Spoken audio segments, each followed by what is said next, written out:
আমরা যারা Android phone ব্যবহার করি তারা অনেকেই কিন্তু জানি না যে মোবাইল ফোন কখনো যদি আমাদের ফ্যাক্টরি রিসেট দেওয়ার প্রয়োজন পড়ে কিভাবে ফ্যাক্টরি রিসেট করে। আর না জানার কারণেই প্রয়োজন হলে আমরা অন্য কারোর কাছে গিয়ে বলি যে ভাই আমাদের মোবাইল ফোনটা একটু ফ্যাক্টরি রিসেট করে দেন। আজকের পর থেকে আপনাকে আর কারোর কাছে যেতে হবে না। এখন থেকে আপনি নিজেই কিন্তু আপনার মোবাইল ফোন কখনো যদি ফ্যাক্টরি রিসেট দেওয়ার প্রয়োজন পড়ে আপনি নিজে নিজেই কিন্তু ফ্যাক্টরি রিসেট করতে পারবেন। কোথায় গেলে আপনারা এই সেটিংটি পাবেন এবং কিভাবে একটি মোবাইল ফোন ফ্যাক্টরি রিসেট করে আমার মোবাইল স্ক্রিনে লক্ষ্য করুন, আমি আপনাদেরকে দেখিয়ে দিচ্ছি। ভিডিওটা দেখে যদি আপনার ভালো লাগে তাহলে অবশ্যই সাথে থাকবেন। প্রথমে আপনার মোবাইলে থাকা সেটিংটা ওপেন করে নেবেন। আপনি সেটিং ওপেন করার পর দেখবেন এইরকম শো হবে। এখান থেকে স্কিপ করে উপর দিকে নেবেন। আমি কিন্তু আপনাদেরকে টেকনো ফোন দিয়ে দেখাচ্ছি। তো এক এক মোবাইলের এক এক সিস্টেম থাকতে পারে। যেটাই হোক আপনাকে করতে হবে কি এই যে সিস্টেম, এই সিস্টেমের উপর ক্লিক করতে হবে। যখন এখানে ক্লিক করবেন আপনার সামনে এরকম শো হবে।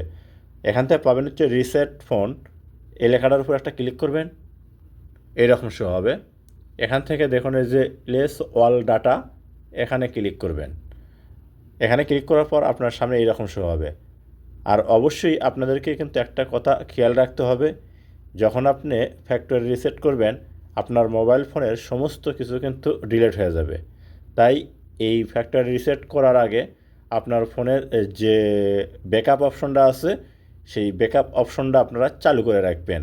তো দেখুন আমার এখানে কিন্তু হোয়াটসঅ্যাপে সমস্ত ডাটাগুলো ব্যাকআপ করা আছে, এই যে জিমেইলে।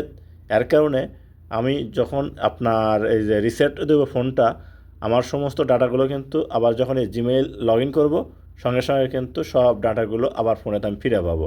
তাই আপনারা করবেন কি, অবশ্যই আপনাদের ফোনের যখন রিসেট করবেন তার আগে আপনার যে মোবাইল ফোনের ব্যাকআপ অপশন আছে ব্যাকআপটা অন করে দিয়ে সমস্ত কিছু ব্যাকআপ করার পর তারপরেই আপনি রিসেট মারবেন। তো দেখুন আমার সব কিছু ব্যাকআপ দেওয়া আছে।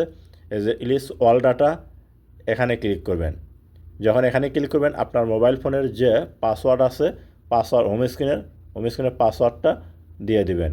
তো দেখুন আমি হোম স্ক্রিনের পাসওয়ার্ডটা দিলাম, দেওয়ার পর নেক্সটে ক্লিক করে দিলাম। তারপরে এরকম শো হবে।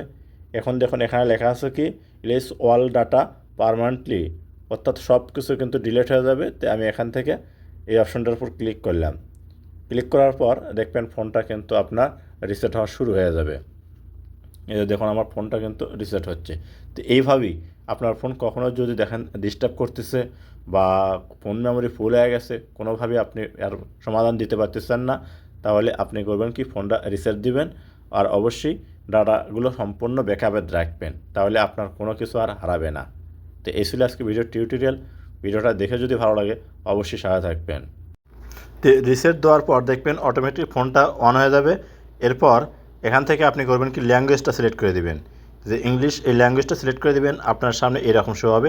এখান থেকে আপনি করবেন কি এই যে নেক্সট, এখানে ক্লিক করে দিবেন। এরকম ক্লিক করলে আপনার সামনে এরকম শো হবে। এখান থেকে আপনি কান্ট্রিটা সিলেক্ট করে দিবেন। দেওয়ার পর আপনি মোবাইলে ওয়াইফাই কানেকশন বা আপনার যে নেট কানেকশন অন করে দিবেন। দেখবেন আপনার ফোনটা কিন্তু চালু হয়ে যাবে। তো প্রিয় দর্শক, এই যে দেখুন আমি এখানে ওয়াইফাই কানেকশনটা দিয়ে দিলে আমার ফোনটা কিন্তু চালু হয়ে যাবে। এভাবে আপনারাও ওয়াইফাই কানেকশন বা নেট কানেকশন দিয়ে দেবেন। দেওয়ার সাথে সাথে আপনার ফোন সেই আগের মতো চালু হয়ে যাবে। আপনি জিমেইল অ্যাড করে নিয়ে আপনি কিন্তু ফোন ব্যবহার করতে পারবেন।